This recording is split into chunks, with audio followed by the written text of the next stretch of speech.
Y otro de los temas que anticipábamos, María, desde temprano está relacionada a la situación de tensión política que existe en Francia entre los dichos del presidente Emmanuel Macron, las publicaciones de la revista Charlie Hebdo, una serie de supuestos atentados que existieron y los líderes y gobernantes de países musulmanes que de alguna manera le recriminan al presidente francés que en lugar de intentar salir a poner, digamos, una especie de paño frío, de bajar las aguas, de condenar la postura de la revista Charlie Hebdo, muy por el contrario, el presidente de Francia salió a decir que ellos respetan la libertad de expresión y que las publicaciones de esa revista no hacen más que seguir ese camino, ¿no? Es interesante porque algunos líderes mundiales de países islámicos, sobre todo, señalaron de que desde Occidente se puede llegar a tener esa visión, pero sin embargo existen temas de los cuales no se hacen bromas. ¿Y cómo tú respetas la libertad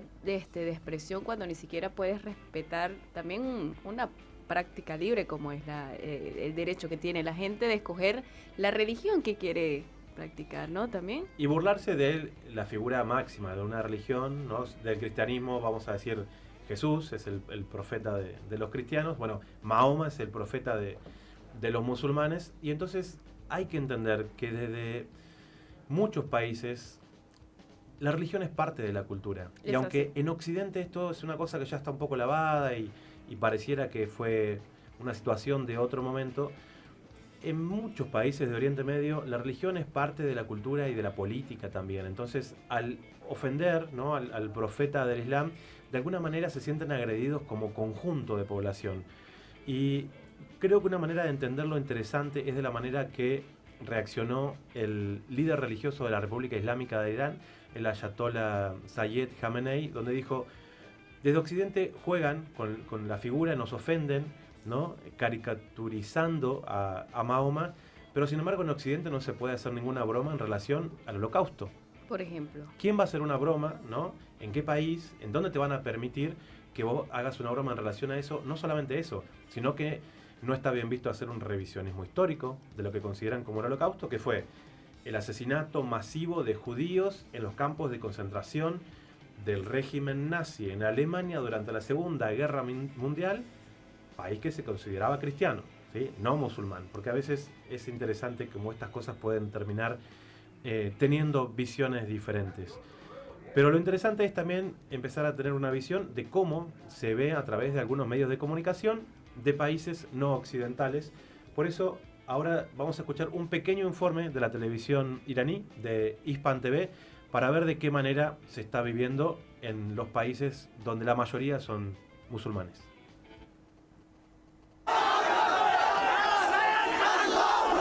Macron sigue siendo el origen de la indignación de las naciones musulmanas. En Bangladesh, Palestina, Irán, Afganistán, Pakistán, India, el Líbano y otros países, los indignados se movilizaron. Rechazaron enérgicamente las declaraciones islamófobas del mandatario francés. Afirmaron que no van a tolerar insultos al gran profeta del Islam. Encendieron un fuego en los corazones de 2.000 millones de musulmanes, burlándose del gran profeta Muhammad, la paz sea con él. No nos importa que se trate de Francia, Estados Unidos, Rusia o cualquier otra gran potencia del mundo. No toleraremos que nadie se burle de nuestro amado profeta. Como señal de protesta, los manifestantes quemaron la foto y una figura de Macron. Pidieron el boicot de los productos franceses. En Palestina, los musulmanes se manifestaron en Jerusalén Este al-Quds, mientras en Gaza participaron en una protesta por la misma razón, convocada por el movimiento de resistencia islámica Hamas. En Irán, los indignados criticaron tal blasfemia por parte de un país que se considera defensor de la democracia. Es sorprendente y lamentable que hoy en día los países que se consideran defensores de la ciencia y el desarrollo, la libertad y la democracia estén cometiendo los mismos errores de los paganos con el advenimiento del Islam. Todo ello mientras París sigue insistiendo en que no evitará la publicación de viñetas insultantes del profeta y se escuda en el pretexto de la defensa de la libertad de expresión. Los musulmanes, a su vez, piden a París que cese su conducta irrespetuosa. Shadia Alizadeh con información de Mojdeh Porfuruk, Hispan TV Noticias. Bueno, era el informe de la televisión iraní en español, Hispan TV, lo puedes ver en el portal de hispantv.com, pero para tomar una dimensión de cómo se vive también desde un país no musulmán, como es la República Argentina, hablamos en este caso y nos conectamos con Valeria Rodríguez, quien es politóloga por la Universidad de Buenos Aires, pero al mismo tiempo es musulmana, y entonces nos puede dar una visión bastante interesante y oportuna sobre lo que se está viviendo entre Francia, la revista Charlie Hebdo, los atentados y los países musulmanes. Valeria, te damos la bienvenida en este espacio que es Radio Lix, desde Radio Estación Sur en la ciudad de La Plata. Somos María Liconti y Sebastián Salgado. Hola, ¿qué tal? Buenas tardes. Bueno, muy contenta de estar acá con ustedes y tocando este tema tan importante que nos ataña, creo que a todos, porque hay una gran desinformación o una información que no es la correcta en muchos medios de comunicación, y es importante poder difundirla para poder comprender bien qué es lo que está sucediendo.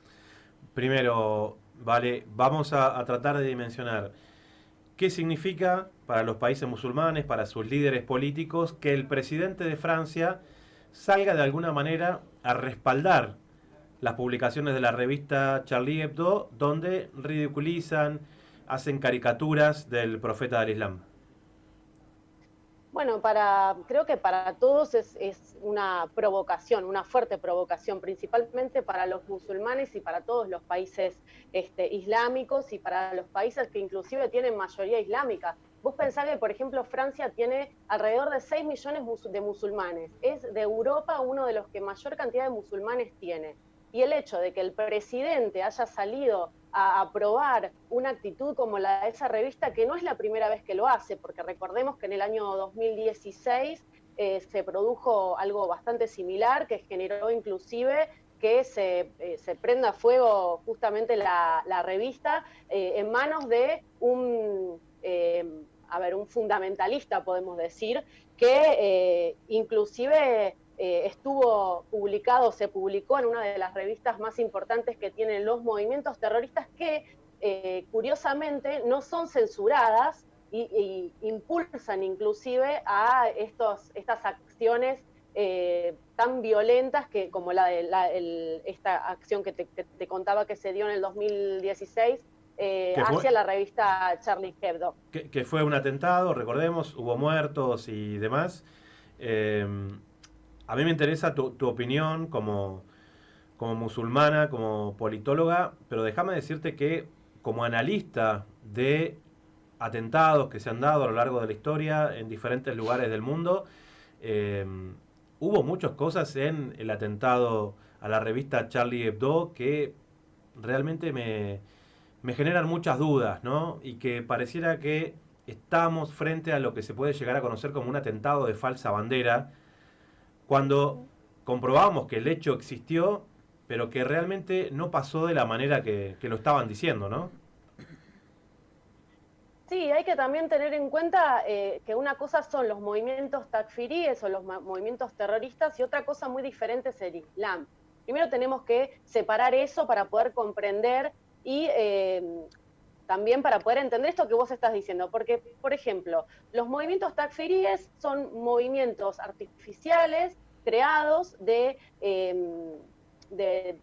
podemos decir, sectas que no son ni siquiera islámicas, como es el caso del wahabismo, como es el caso, por ejemplo, de ISIS o Daesh, que son los que generalmente suelen hacer este tipo de acciones. De hecho, el ataque que se hizo a la revista en aquel momento, en el año 2016, justamente la hizo un seguidor del Daesh, que el Daesh viene de la ideología wahabita. Esta ideología wahabita nace en el siglo XVIII de la mano de Abdel Wahab, que justamente es financiado y apoyado por Gran Bretaña y que fue funcional en su momento para que Gran Bretaña mantuviera el poderío en esa región, ¿no? En la región de Asia Occidental. Vale, posteriormente, un ejemplo que vimos, anteriormente, con la creación de Al Qaeda por parte de los Estados Unidos en Afganistán, para de alguna manera contrarrestar en lo que sería el avance soviético en algún momento,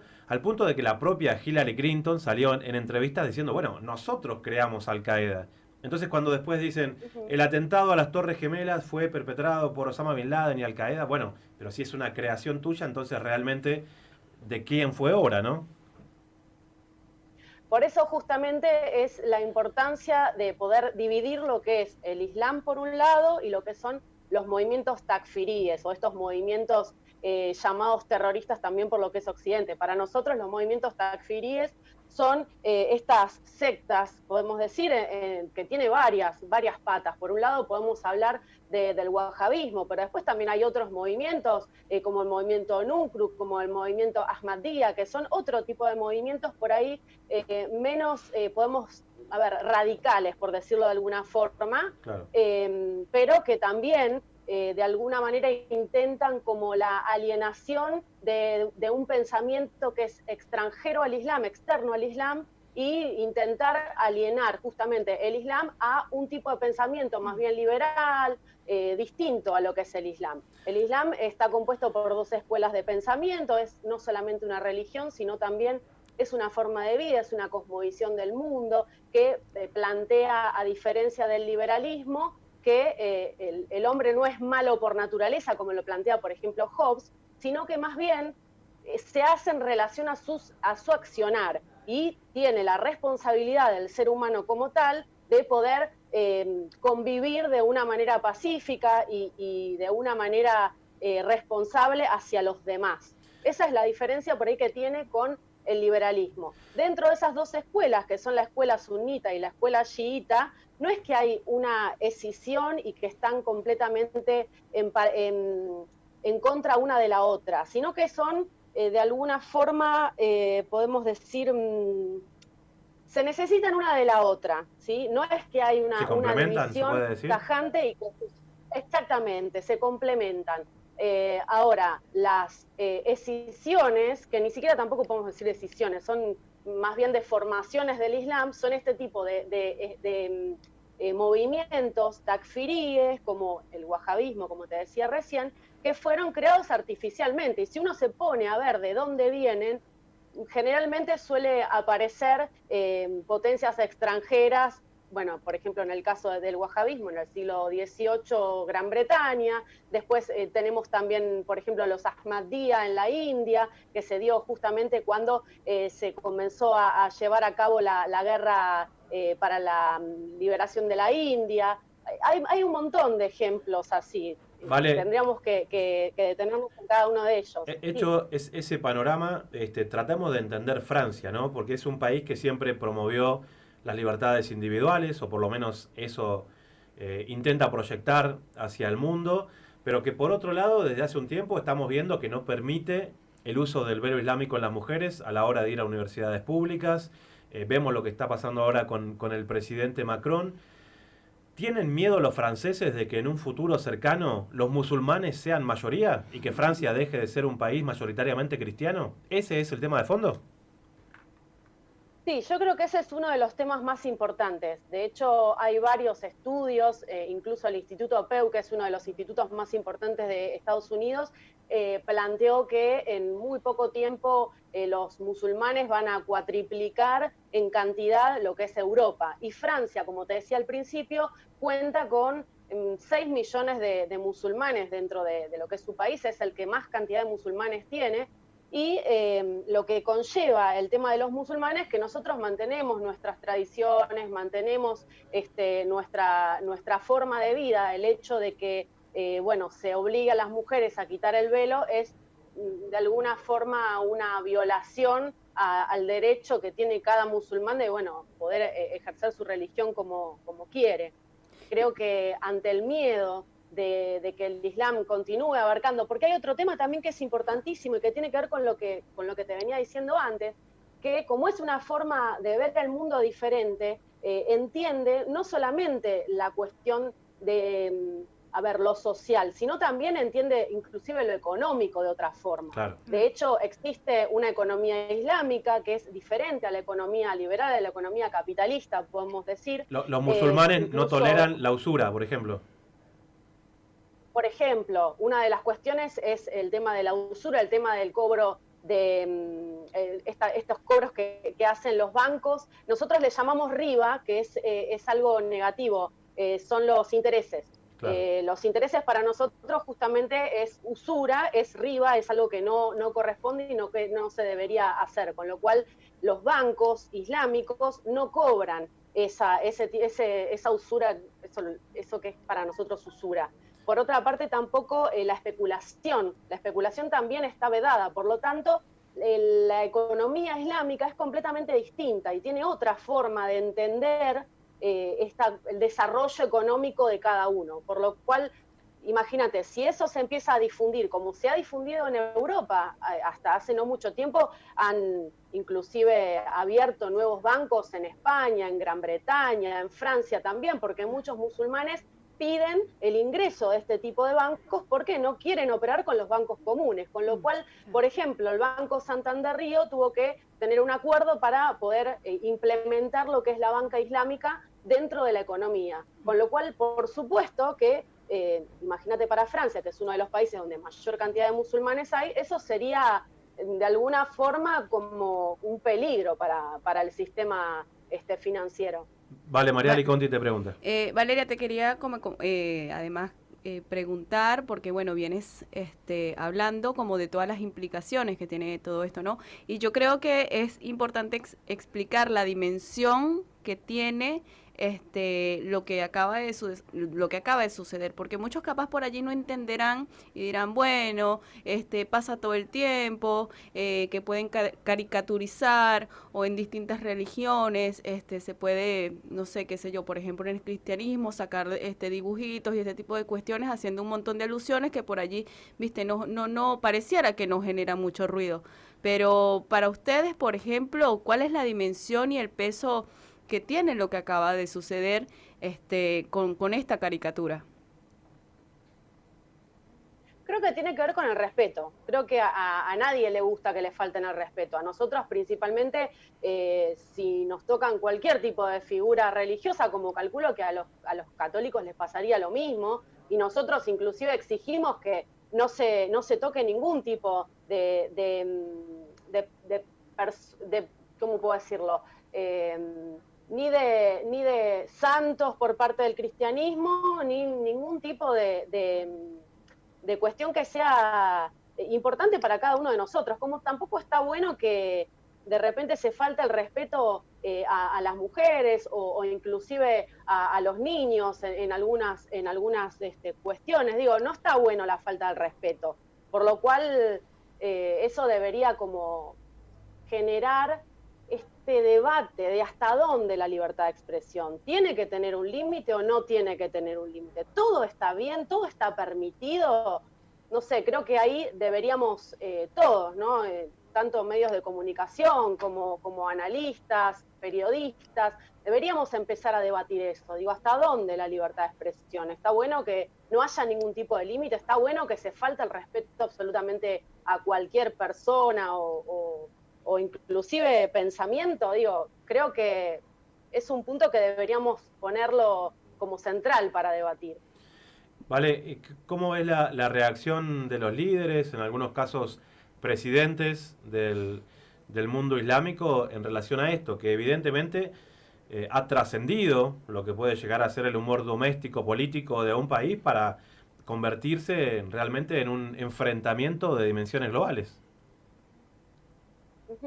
Sí, una de las principales cosas que se hicieron cuando comenzó a aparecer todo esto, porque, a ver, el tema de las caricaturas es una cuestión, es verdad, es una cuestión muy importante, pero por otro lado también hay otra cuestión que tiene que ver con el proyecto de ley que se presentó a principios de mes, que es un proyecto de ley que si bien todavía no se presentó en la Asamblea para debatir, eso se va a hacer en el mes de diciembre, es un proyecto de ley bastante complejo porque en algún punto se intenta como cooptar el Islam y hacer como una especie de Islam europeo, quitarle el sentido real para hacerlo más europeo, que acepte más los valores europeos, y ahí hay también como una falta de respeto porque se intenta la manipulación. Claro. muchos representantes, líderes políticos, como es el caso, por ejemplo, de Erdogan, que prácticamente llegó a casi una crisis con Francia,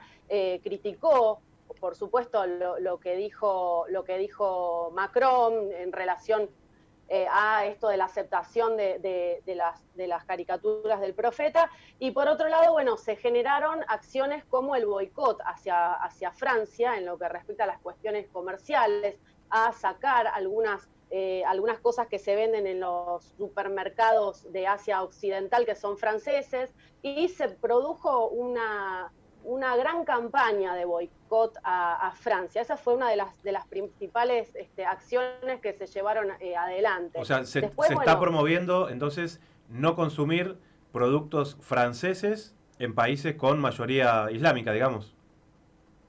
sí, exactamente. Esa es una de las cosas que se hizo. Después hubo otros líderes religiosos que salieron, bueno, a criticar principalmente esto que decía antes, esto de la libertad de expresión, hasta dónde, el tema del respeto.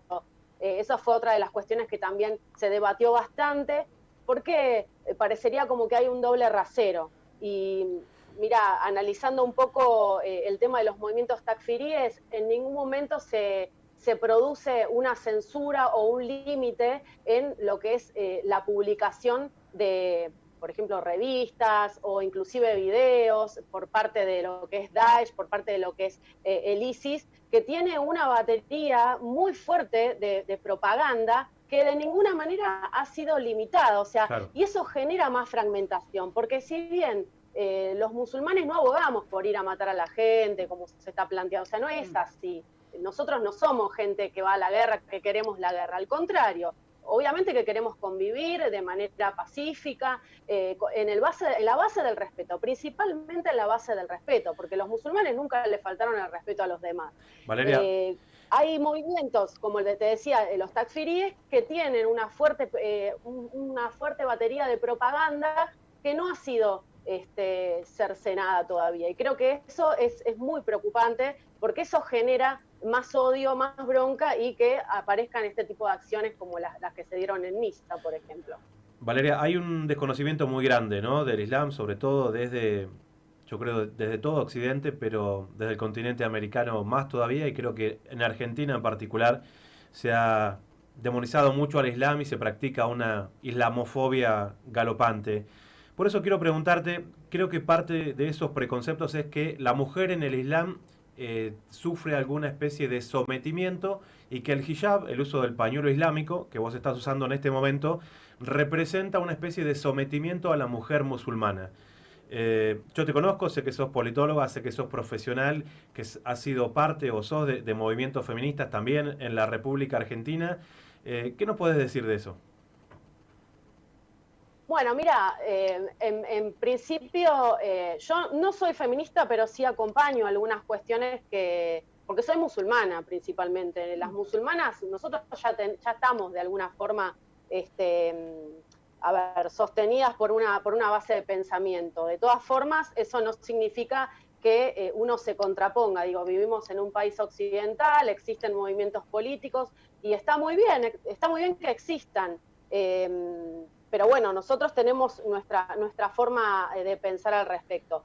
Yo no me siento una mujer que sea oprimida por el pañuelo. De hecho, justamente el pañuelo lo utilizo porque yo quiero y porque me representa, porque siento que es mi identidad, y creo que eso es central. Me parece muy bien que la mujer salga a luchar por sus derechos, porque es lo que corresponde. Nosotros en el Islam, las mujeres tenemos nuestros derechos, y bueno, y simplemente me parece que está bien que tanto en Argentina como en América Latina la mujer empiece a darse cuenta que hay que luchar por esos derechos. Es erróneo pensar que la mujer musulmana está sometida.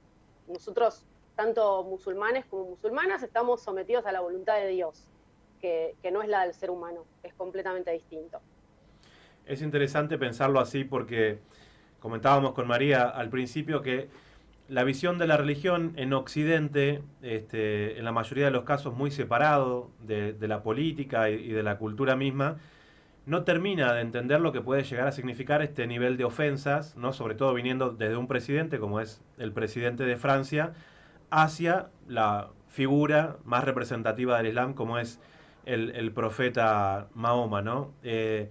¿Cómo harías para explicarle a una persona que es la primera vez que escucha algo del Islam, lo que representa en la vida de una persona, la religión, la cultura y la política, que de alguna manera todo va de la mano, ¿no? Ujú. Bueno, como te decía al principio, el Islam es una forma de vida, es una cosmovisión, como puede ser cualquier tipo de cosmovisión como la liberal. Digo, hay miles de cosmovisiones que tienen que ver con la forma de entender el mundo, cómo se entiende el mundo. Bueno, el Islam plantea al mundo desde la creencia de que existe un Dios, un solo Dios, que no es que se llama Alá. Alá significa Dios, es Dios, uno solo. Después tiene representantes, tiene mensajeros, que en el caso del profeta Muhammad es el profeta más importante, por lo menos es el que mayor relevancia tiene en el Islam, pero sí existen otros 124.000 profetas más, dentro de los cuales también está Jesús, está también María, que tiene justamente un capítulo dentro del Corán, y es sumamente importante también para nosotros. Hay mujeres muy importantes también dentro del Islam, como lo es Zainab, por ejemplo, que es quien contó lo que pasó durante la época de Ashura, que es cuando asesinan a los hijos y nietos del profeta. Principalmente Zainab es justamente una, ¿cómo puedo decirlo para que se entienda? Es familiar del profeta, claro. Contó esto que sucedió, que de alguna manera nos ayuda a nosotros como musulmanes a entender el concepto de la resistencia, a entender esto de luchar por una idea y mantener esa forma de pensar. Vale, nos hemos quedado sin tiempo, pero es interesantísimo esto para aprovechar, ¿no? Que estamos hablando con una mujer profesional musulmana que se convirtió al Islam por decisión propia y que nos ayuda a dimensionar, ¿no?, lo que significa este tipo de ataques y de ofensas. Yo te agradezco muchísimo el tiempo que nos has brindado y esperemos pronto volver a conectarnos. Muchas gracias, Sebastián, muchas gracias. Bueno, este tiempo que estuvimos acá dialogando, y me parece que está buenísimo que podamos contar un poco justamente sobre el tema del Islam, para que se pueda comprender, porque es muy difícil. Vos sabés que es un proceso. Yo me islamicé a los 23 años y es un proceso que todavía sigo aprendiendo cosas. No es tan sencillo. Imagínate que poder contarlo brevemente es también muy difícil para que los demás puedan comprender, porque estamos en un país completamente cristiano o tal vez que tiene otro pensamiento diferente, y bueno, poder entenderlo es un poco complejo. Bueno, por eso es importante acá desde este pequeño y humilde espacio de la comunicación popular, por lo menos hacer nuestro pequeño aporte. Te agradezco muchísimo. Muchas gracias, hasta luego. Era Valeria Rodríguez, politóloga, una mujer que se convirtió al Islam cuando tenía 23 años y que de alguna manera, María, nos ayuda a dimensionar y a entender lo que está pasando en este momento de tensiones entre Francia y los países islámicos. Sí, también, viste, dejando como también cosas para analizar, como muy bien lo decía ella. Nosotros tendemos a satanizarlo todo cuando no estamos de acuerdo con algunas cosas. Y lo cierto es que los derechos, ¿no?, pasan cuando yo respeto también, o por lo menos como diríamos los venezolanos, mis derechos terminan cuando comienza el del otro. Sí. Entonces, bueno, nada es blanco, nada es negro en estos casos, me parece. Y es interesante porque generalmente el racismo está basado en la ignorancia, ¿no? Exactamente. Entonces cuando uno desconoce otra religión, cuando uno desconoce otra cultura, intenta en muchos casos como minimizarla, hacer de cuenta que no existe, para que de alguna manera valorizar la cultura propia, ¿no? Sí. Y esto es lo que está pasando en muchísimos países occidentales. ¿Hacemos la última pausa? Hacemos una pausa. Regresamos.